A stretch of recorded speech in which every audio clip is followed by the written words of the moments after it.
I can imagine that if you have been around D&D for any period of time, you've heard people say that Rule 0 justifies homebrewing, making changes to the game. Well, I want to tell you that Rule 0 is not a justification for making changes to the game. And I'm talking about what I learned from early TSR D&D.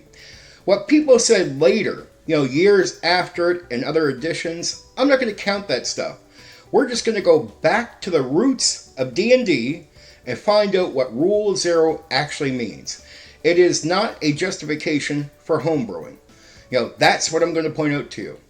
We don't need a justification for homebrewing. If you want to make changes, that's all the justification you need. You see a broken part, you fix it. You need no other justification. Now let me teach you about Rule 0. Rule 0 covers your campaign or your adventure and your gameplay session. So here's how it really works.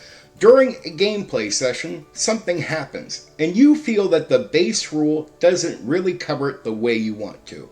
Maybe there is something complicated going on. Either way, you're going to overrule the book. And maybe for the rest of that campaign, when it comes to that thing happening, that's going to be what you decide. And you're always going to overrule the book in that situation. But every other campaign, every other adventure still starts from raw. And other situations in the game that are less complicated will still be, under the base rule. Rule 0 is not a rule that allows you to change the game that is in the book. There is no real rule that allows you to overall homebrew what you want into the game or take things out. That is the DM's choice. But there is no real overall rule written into the books that say Dungeon Master's choice or Rule 0 means they can change the game as it is written. That is just a decision you make. And in my opinion, you don't need a rule in the book to tell you that you can do that. Homebrewing is justified. But Rule 0 is not how you go about making an argument because it wasn't meant for that.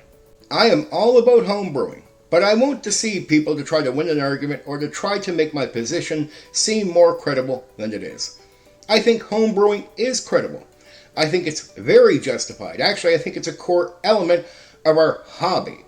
Things like the OSR comes from homebrewing. Actually, just about every game you see comes from homebrewing from previous earlier games, right? So if we stuck to the books, you wouldn't see all these new games out here. Be glad people are willing to make changes and try new things and experiment. That's a good thing, and you should never need a Rule 0 or anything to try to make an argument for that. It should just stand up on its own, and when you see all the games produced through experimenting and homebrewing that people did over the years, that in itself is one of the most credible arguments you could ever make for homebrewing. And raw rules as written would never produce any of that. You can learn a game and get really good at it, but it's really not going to produce what we see in the market today. Anyway, for now, take care. You know what you can do? You can hit the like button. You can share the video. Oh, and there's another button you can press. That one that lets you subscribe to my channel for more content.